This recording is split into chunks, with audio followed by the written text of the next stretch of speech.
demos. If you are maybe thinking like, oh, I work for internal users only, right? I'm not building public-facing websites. Does any of this matter, right? Who cares? Who cares? None of my users are bad, right? They're all, I know them. I know Chuck and Susan down the hall. They're great. They're not gonna steal this data.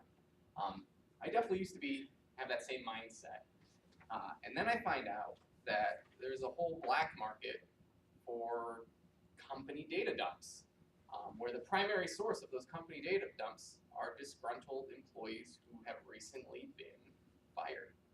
So even if you're only building applications for internal use, where they're good people using them, you're not worried about hackers, there's always a possibility that someone internally, who gets canned, may decide on their way out to, get back at the company or whatever. If they're, obviously not happy with being let go, they might steal your data, and they might use tools. Obviously, if they're tech savvy enough to steal your internal data, which you normally would think I don't really need to worry about. Right, so this is a problem definitely for external-facing public websites. But definitely as well as internal websites or websites behind logins and things like that where you know your users, because it's still a big risk. So just keep that in mind. Applies to everybody. All right, so we're going to look at some demos. These are mostly going to be SQL Server based. However, most of the time, if you just replace case statements with ifs, you'll have the C# version of the code. But ultimately, since it's a SQL Server problem, I figure we'll give you the solutions here in SQL. And like I said, you can download these, play around with them at home if you want. So by far, the best solution to preventing SQL Server injection is to not write dynamic queries, right? So I know that sounds kind of dumb, right? Why even talk about this? But if you have a query like those basic examples that we were showing before, where we're just concatenating in some value into our where statement, don't do it. Just write a statement with a parameter in the where clause. Like, that is a native built-in function that you can do, and this procedure here is totally 100% safe, and I don't say that often, against SQL injection, right? We can execute this tfly37 code, that's our username, runs fine. We try to run this injectable code, it doesn't work. There's no results because it's looking for that parameterized value. Especially, I've seen this if you are inheriting an app from somebody, right? Someone else wrote the code, that's fine. You don't need to blame it on yourself or anything, but whoever the previous developer was, maybe they didn't know about these practices, right? Even though this problem's been around for a long time, it's still relevant because those best practices haven't been implemented a lot of the time. So you may have inherited code from someone that is concatenating in string values into their where clauses, for example. That's just the way they knew how to do it, and that's fine. However, you're taking over that code and you need to be responsible for it. You should clean it up, and the easiest way to do that is just by using the parameters. Yes? But that one's still vulnerable. You'd be able to use a different type of syntax in the parameter value. No, so it's anything that's parameter, like this query you're speaking about. Yeah, no, this will actually, any value you pass in to this parameter, doesn't matter what you write, SQL Server is going to treat as a literal value, right? And it's going to search if you pass in, 1 equals 1, or that famous, XKCD comic about Bobby tables with, semicolons and stuff. It doesn't matter. You could paste in a select statement and pass in as this parameter. You're correct. Yeah, no, it's okay. It's the key is it needs to be dynamically executed. You need an execute statement. You need an SP execute statement. That's what's going to trigger the injection, right? So that's the big warning flag. And I have a script here for kind of finding that. But that's a good point. It's tough. This is, like I said, this is not easy. But yeah, first thing to do, get rid of dynamic SQL if you don't do it. That's going to be the quickest solution, the safest solution. All right. Second thing is just basically damage control. This is not going to prevent SQL injection at all. However, I recommend that you use it on every single query that you run that is dynamic. And really just on every query, this is just a good good security practice. And so if this is something you need to work with your database administrator, that's fine. You know, a lot of times, DBAs I've worked with in the past, right, they're managing so many servers, they don't know your application as well as you do. They might not know the queries you're writing and the types of things you're doing. And so help them out. You know, share this information with me, even if this is something they have to do, right? It's not on your list. At least have that talk, initiate it, and you know, at least then you're not going to have any problems. So what we're going to do here is create actually a SQL user called limited user, and we're going to put them there. And the only thing that we're going to grant them access to, so in SQL Server, the user connecting to the database, you can set permissions. So we're only going to give them select access onto the users table. So if we have our application, we know that our queries are only going to be hitting the users table. Let's limit the access that those queries have so that that limited user can only access the users table. So then if we create our procedure here, and so if you're building your stored procedures yourself, you'll just say with execute as limited user. That's the syntax you want. So here we have our bad practice, very much injectable SQL query, where we're concatenating in the parameter to a string and then executing that string. What will happen though, because we have limited the execution to only this one user, which only has access to the users table, is, right, if we pass in a value, tfly37, a valid username, right, query works fine, we get a result. This toucan Sam down here, if you can't see it. A lot of these, you'll basically see if this is working or not. If there's one row and it's short, it's a valid query. If you see a bunch of rows with passwords, it's injectable. Now, you know, normally, if we then write an injectable query, like what we saw earlier, where we're doing a select star from system objects and we're serializing that as XML, we're joining that in, you'll see, right, the injection still works because we have a vulnerable query. However, I'll try to move this up a little bit. Sorry, I just need to expand the size of this field. You'll see how short this progress bar is right here down, or this handles. This is a very short string. You just have to take my word for it. I can't show it on the screen, zoomed in. But instead of showing all 100 tables in the database, all it's showing right now is our users table and the columns in that users table, because the ID that's executing our query only has access to our users table. So if you have to write dynamic SQL, even if you're using the other methods I'm going to show you to protect against injection, always limit the user account that's actually running your dynamic SQL queries, because you're going to limit, in case you do miss something with the various protections, the malicious user is only going to be able to get to a very limited amount of data, right? The same thing. So if you only need the dynamic SQL query to be able to do an insert, you can limit the permissions to only allow inserts. Same thing with updates or whatever. So you're you know, reducing the amount of damage a hacker can do. All right, this is one. Plus, if you are doing dynamic like that, just for read, you could just give it read-only access so they can. Exactly, and that's what I recommend. I mean, this solution up here with this with creating a limited user account, right? You should do for every single query.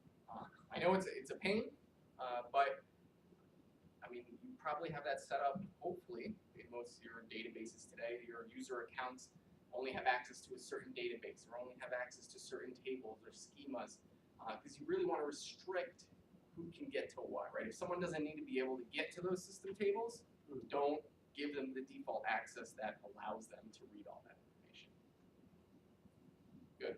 So they can still see everything in the user table. Yes, right? exactly. They can run a query against system.objects and they can see the information about users, but only users, not the other 100 tables in our database. So it's just, once again, you're just limiting the amount of damage, right, that can be done. If you're storing maybe your, right, I don't know, credit card information in a separate table, they're not going to be able to access that, which is, right, that's, I would consider your more sensitive data than just maybe usernames or something. I can't think of it right now, but you could actually create limited user on the field level too, right? I believe you can restrict different columns as well. Yeah, I mean, you could get really fine-grained with this. So they wouldn't be able to get anything access then what they would be looking for anyway if they, you know, if they put in A and then B and then C, whatever, they'd Yep. still be able to look at the whole list of users.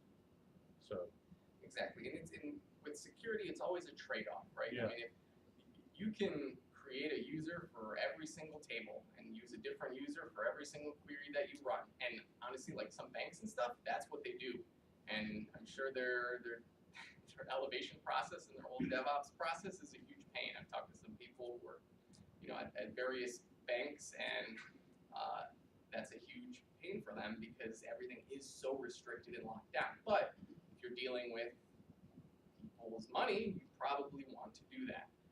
It's give and take, right? How much development time you have to do this, but you need to, at the very, least, do this broad level, restrict it only down to the data that you need. Don't give them access to the whole server, right? Because there's no reason to allow that.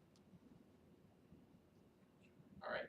Oh yeah. Would this practice stop you from doing your second example where you took all the like the data in the passwords table and moved it into the user? No. So the password column is in my users table. Okay. All right. Alongside my username. So with this example, right, I only limited them to, right, allowing access on the users table. This is just something you have to look up on the database system you're using. How do you restrict access? How do you limit access to those IDs to see how fine-grained you can get, right? If I restricted access to the password column, I'm good to go, then that wouldn't work. But in this example, yeah, they'd still be able to do it. All right. So moving on. Let's see. Cool. So SP execute SQL. This is a command. So up here, when we were running our SQL queries, we were using the execute command to execute our dynamic SQL. If you have a valid use case for dynamic SQL, maybe performance or something, you're building different queries based on which report someone's running or something like that, like based on some parameter values. It's definitely better to use this SP execute SQL command in most cases. There's some small caveats. But basically what SP execute SQL does is it allows you to build a dynamic SQL string like we have here, except wherever we want parameters, we just hard code parameter names into the query. Like we did in our C# examples before, we're using the SQL command parameters class there.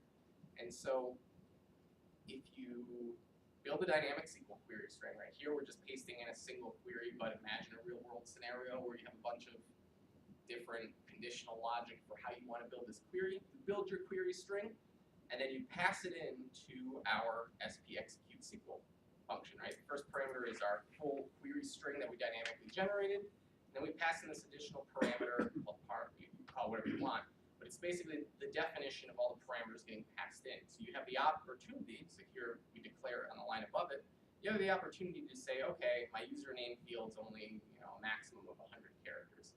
My second parameter, right, if I have it, is an int or whatever. You're defining all those characteristics, and then you're setting the values down here. And when you run the SP execute SQL, it is running a safe parameterized query. Right, so this solves all our problems so far. Right, so if we pass in a valid value, valid username, tfly37, we get to CanSam. If we run an injectable query statement, it's actually okay, because even though we're building our query string dynamically, it's being executed as a parameter, we're safe. Of course, there is a downside to this. Well, there's no downside, it's limited. Because what if we want to parameterize something like a table name or an order by clause or something like that? Right, so let's drop that procedure and recreate it. Now we have a second parameter coming into our stored procedure. And our query is looking at not only the username in our where clause there, but we're also trying to parameterize the table name, right? So based on some inputs, you might want to pull the data from different tables. So we set up everything the same with SP execute SQL. Right now we're passing in both our username and table name values. We create that stored procedure. No errors, no syntax errors, and we try to run it. If you could read the comment, you got the foreshadowing there. It fails, right? And that's because SPXecute SQL is only going to allow you to parameterize wherever it's actually valid to use regular SQL parameters in a query. So things like table names and order bys and whatever aren't going to work. So if you can use SPXecute SQL, do it. It's awesome. Totally safe. If you can't, though, we need to figure out some other options for dealing with our data. And so we have this quote name function. If you go to Stack Overflow or Google or wherever to search for SQL injection in SQL, you're going to see quote name used a lot. And a lot of the time it's going to be used incorrectly. And I'll show you why. But quote name was not built by Microsoft to be some kind of SQL injection prevention measure, right? It's a method that was written to delimit the names of tables and columns in your database, so that if you have a space in your table name, adding quote name around it will add some brackets or some other kind of delimiters, so SQL Server knows that that is a table name. Because by default, you can't have a space without delimiting those characters. And so if we run quote name right on this string here by default, we can zoom in a little bit, right? Whoops. Holy cow! All right, there we go. Right, so we took our quote and added brackets. So it's delimiting it, saying this quote is now delimited. Same thing in C# if you're delimiting, quote with another quote in front of it or a slash in front of it. That's all quote name does, is it delimits your string. You can pass in some other values as well as a second parameter to, instead of using brackets as the delimiter, right? For example, you might use something like single quotes. And you can see that there, right? So you'll see, I'm telling you this because if you search for this online, you will see this as like a great solution to prevent SQL injection.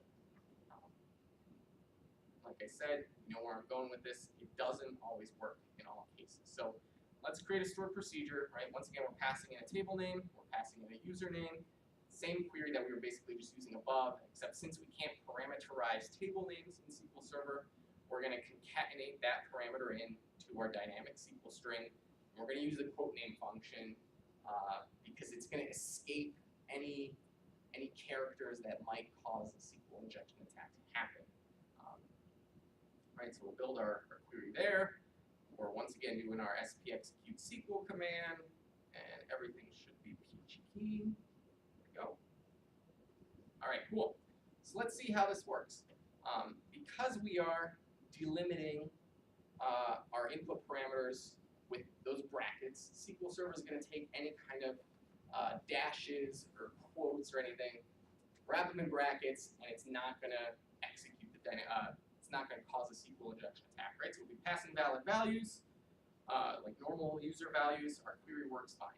We pass in this attempt at running SQL injection because we have these semicolons and these dashes, right?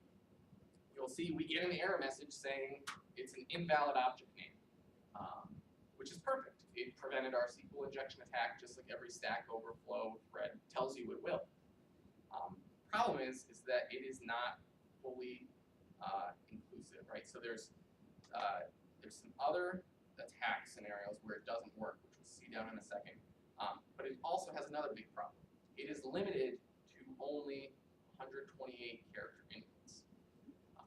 Why is that? Because a table name or an object name in SQL Server is limited to 128 characters, right? This function was not built to protect against SQL injection. It was built to protect or to delimit table names and database object names. So if you have names that are longer, if you have input strings that are longer than that, maybe like a comment field or something, you're going to have a problem because quote name won't work.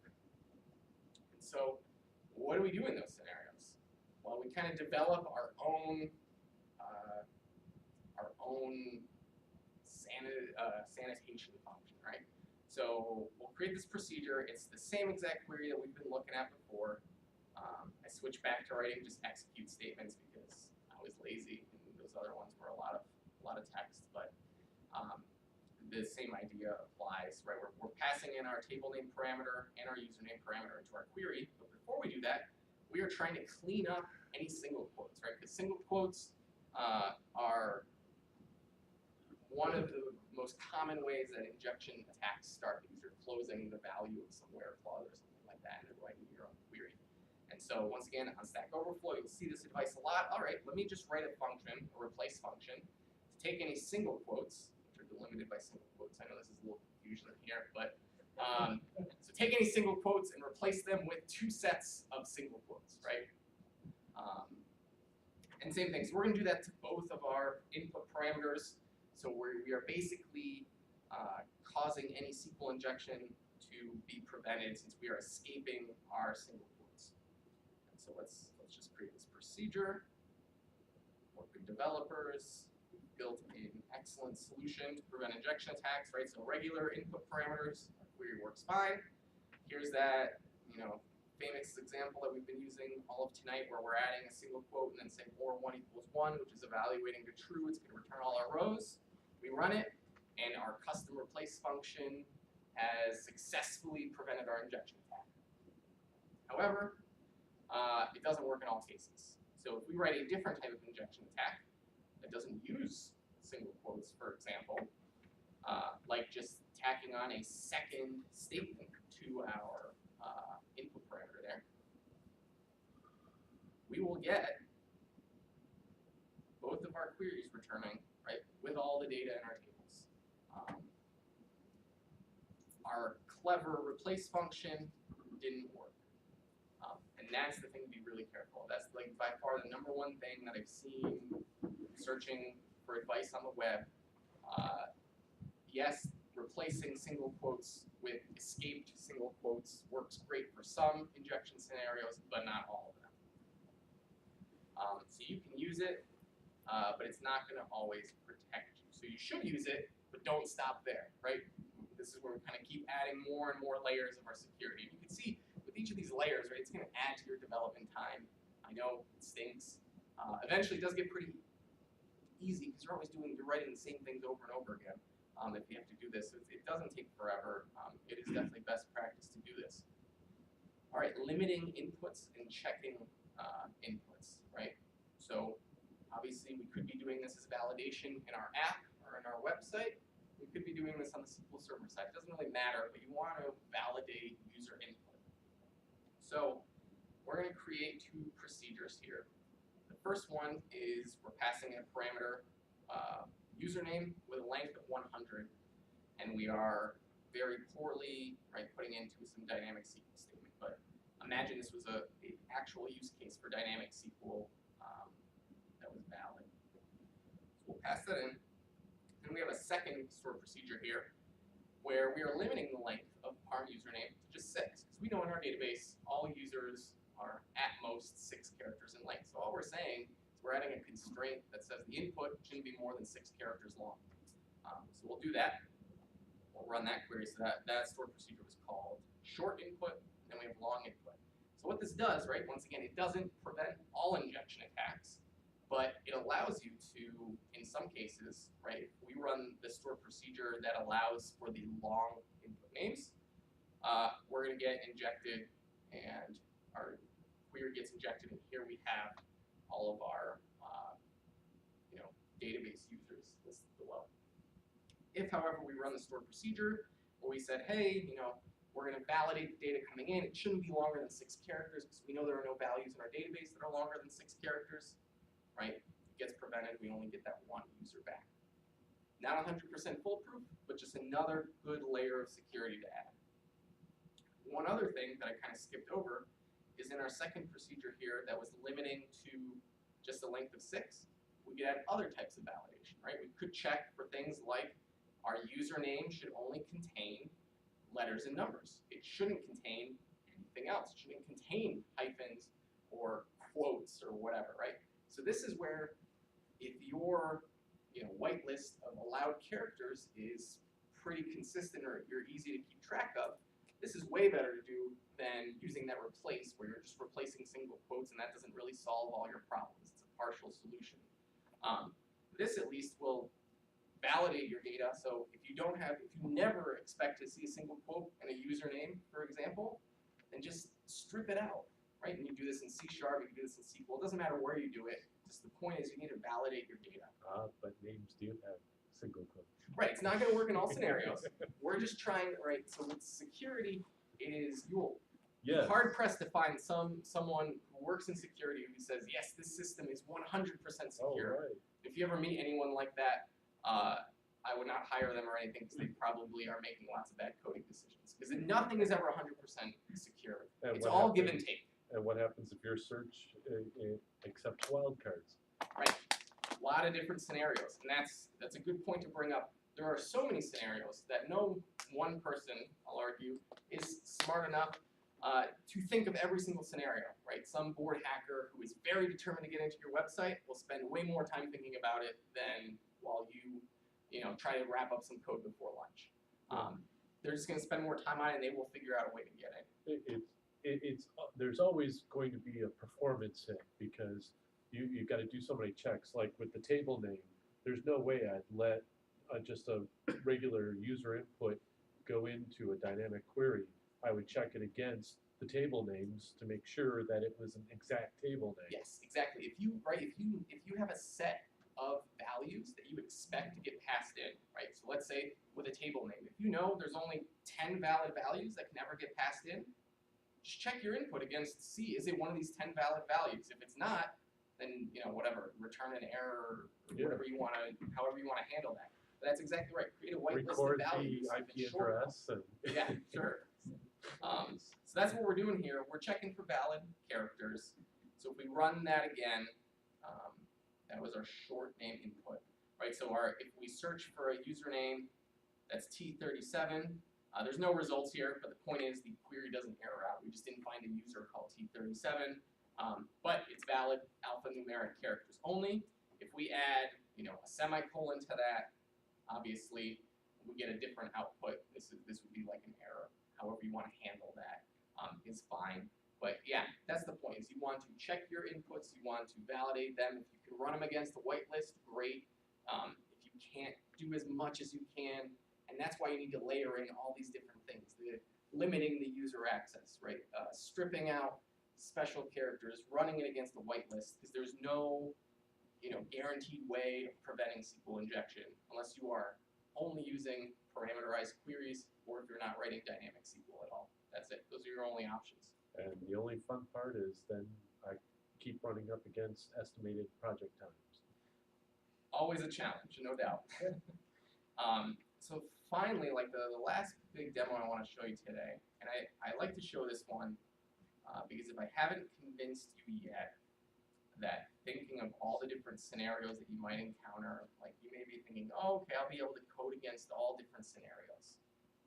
And I'll write my own custom replace function, and I'll be sure to not only strip out single quotes, but I'll strip out semicolons, and I'll strip out, double quotes and whatever, right? There will always be someone out there, if they are motivated enough, that will find some other way in. And that's what this particular attack is called. It's called a homoglyph attack. And a homoglyph, just to give you a quick background, is if you are working in a Unicode character set, there are certain characters there that don't exist in our, 255, whatever, character set of ASCII-only characters. So a homoglyph is a character that exists in one set that looks like a character in another set, but it's not the same character. It's got a different value behind the scenes. And so what you can do is potentially abuse that and cause SQL injection attacks, even if you think you have correctly written a sanitization function. So let's take a look at this procedure here. We're passing in a username. The key thing to notice here is nvarchar. We're then going to run our replace function, replacing any single quotes with escaped single quotes, essentially. And then we're going to join that into our query here. One thing to notice here is even though our user input is nvarchar, our query, our dynamic query that we're building is varchar, right? So if you're unfamiliar with the difference, nvarchar is our Unicode set of characters, and varchar is just our ASCII set by default. And so what happens in SQL Server is if you have to convert from one to the other, SQL Server will pick a homoglyph if it exists. So if there's a character that exists in Unicode that doesn't exist in just the plain ASCII set, it's going to pick a lookalike if it finds one and just replace it with that because it's trying to be helpful and not give you, crazy question marks or boxes in your data. If you think, so I talk to, like I said, I normally speak at a lot of SQL Server events. This happens all the time. Like you may think, oh, why would I change my data types halfway through my query? That makes no sense. If you have not experienced this, this happens literally all the time. It's just an oversight, right? If you have multiple people working on something, or if you leave for the day and you come back the next day and you're not always going to check your exact data types. This happens, trust me. So we have our query, our dynamic query here, and the key here is we're going from a Unicode data type to a non-Unicode data type. So let me just run this create statement. And so let me show you what happens. When we pass in a regular value, tfly37, things run great. You're probably sick of me running that example, but I've got to show you that things still work okay. Now you'll notice these next two examples. Let me zoom in real close. Oh, that's too close. These look exactly the same, except for there's a difference in this quote. In this quote here, right? This is an apostrophe character. This is in Unicode only. SQL Server, if it can't find this because you're using a non-Unicode data type, is going to convert it to this, and we'll see what happens with that in a second. So you may be very clever and use your replace functions or whatever to strip out these single quotes because that's what's injectable. But what happens, right, and we can see, right, our clever function works. We're not returning any data that we're not supposed to see with that or 1 equals 1. But if we instead pass in that apostrophe character, everything breaks down and our database is hacked, right? Right, so maybe then you'll say, here, let me just, right, this is an example here. You can see what happens. So this top example, right, so here we're passing in, sorry, my mouse wheel is crazy. We're passing the apostrophe character, but one of them we're converting to a Unicode data type, one of them is non-Unicode. If we look at the results, we'll get in as close as we can here, as close as we will allow. Both of those apostrophe characters, one of them is the sideways apostrophe in Unicode. Here it's getting converted to just a straight up and down single quote in non-Unicode. Let me just run this real quick because it takes a second to run.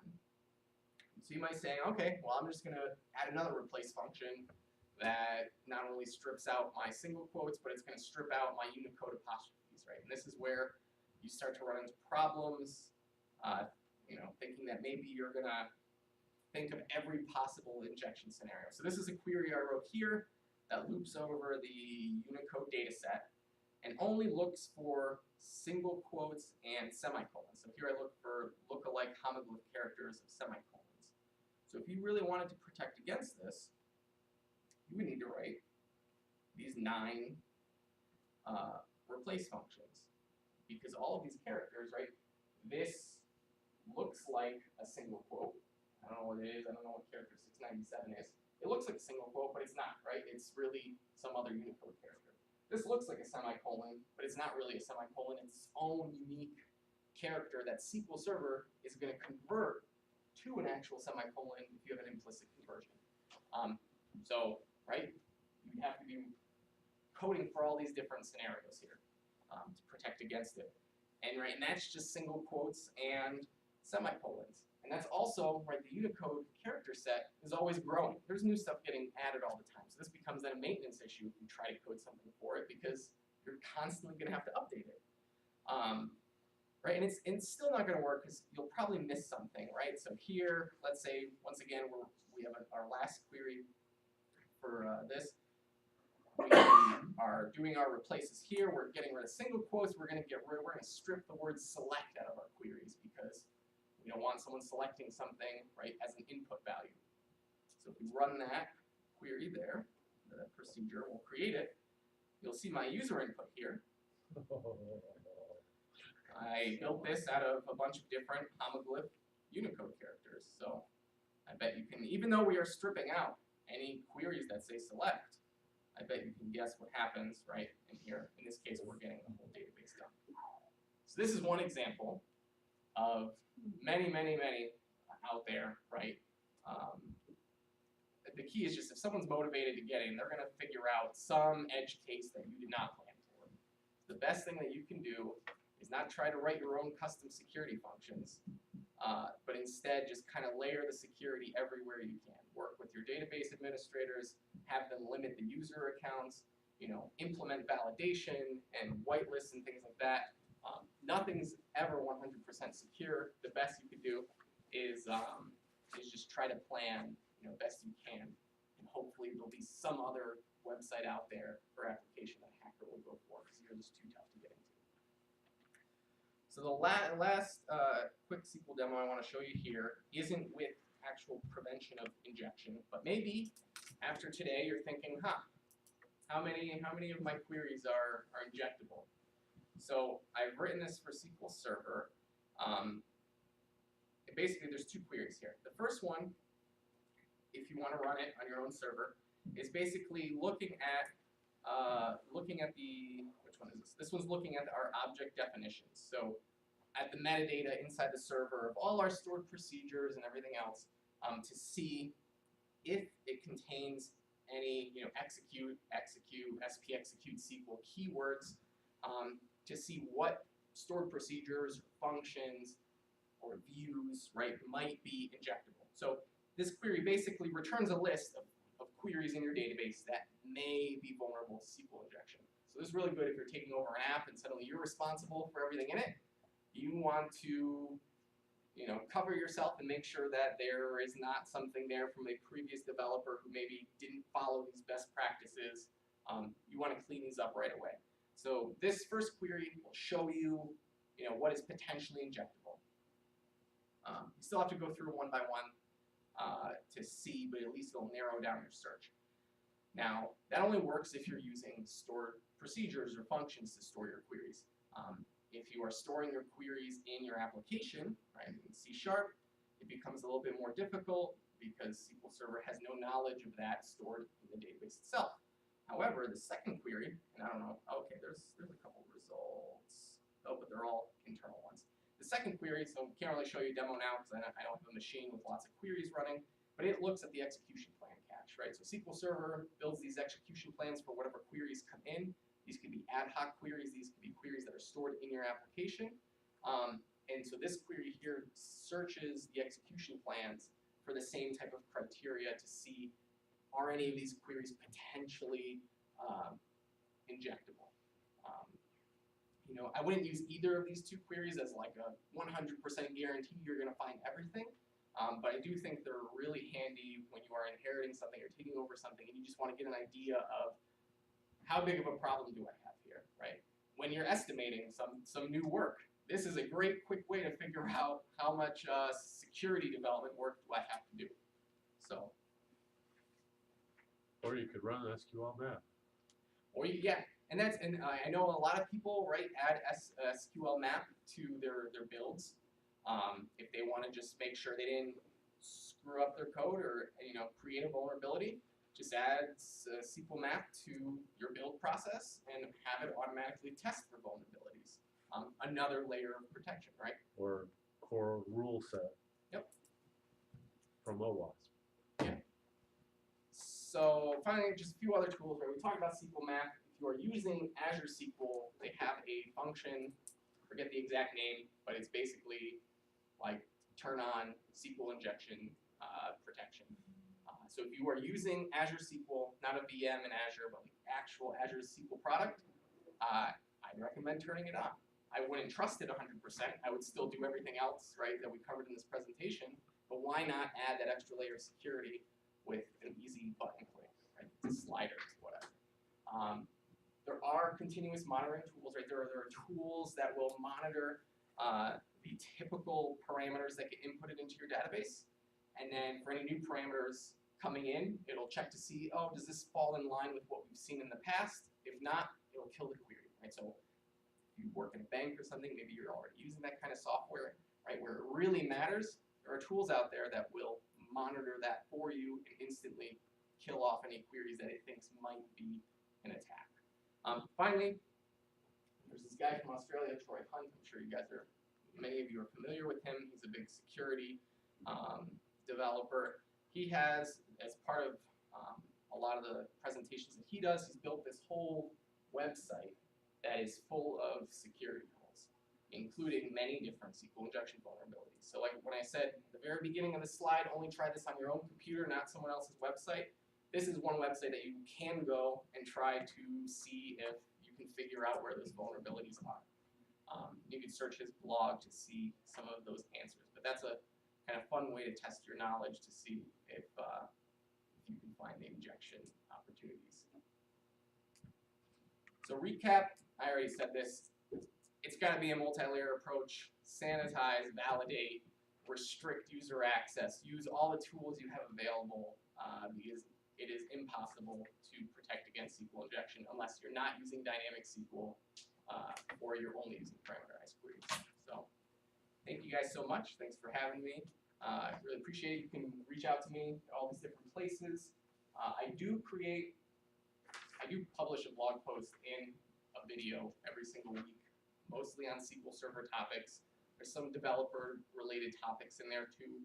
Every once in a while, I did a whole series on JSON in SQL Server, which if you're using SQL Server and if you use JSON, I highly recommend you at least watch those videos because there's a lot of performance gains to be had with SQL Server. It's really cool. But check that out. If you have a question afterwards, feel free to email me. You know, if a week from now you think of something, send me an email, hit me up on Twitter. And that's it. Thank you, everyone, very much. If there are any questions, I'll answer them. But yeah, thanks.